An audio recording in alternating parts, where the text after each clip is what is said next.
अस्सलाम वालेकुम। राहत इंदौरी के कुछ शायर मुलाहिजा फरमाए।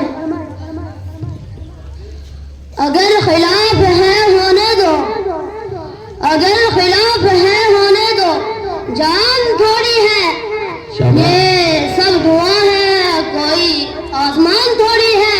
शाबाश।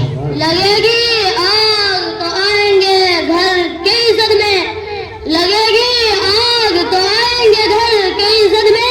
यहाँ पे सिर्फ हमारा मकान थोड़ी है। मैं जानता हूँ दुश्मन भी कम नहीं, लेकिन मैं जानता हूँ दुश्मन भी कम नहीं, लेकिन मैं जानता हूँ दुश्मन भी कम नहीं, लेकिन हमारी तरह हथेली पे जान थोड़ी है। शाबाश। हमारी तरह हथेली पे जान थोड़ी है। हमारे मुंह से जो निकले वही सदाकत है, हमारे मुंह से जो निकले वही सदाकत है। हमारे मुंह में तुम्हारी जुबान थोड़ी है।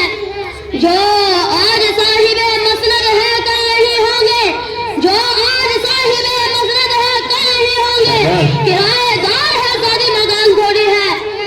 सभी का खून शामिल है यहाँ की मिट्टी में, सभी का खून किसी शामिल है यहाँ का हिंदुस्तान थोड़ी है, किसी के बाप सभी का हिंदुस्तान थोड़ी। खून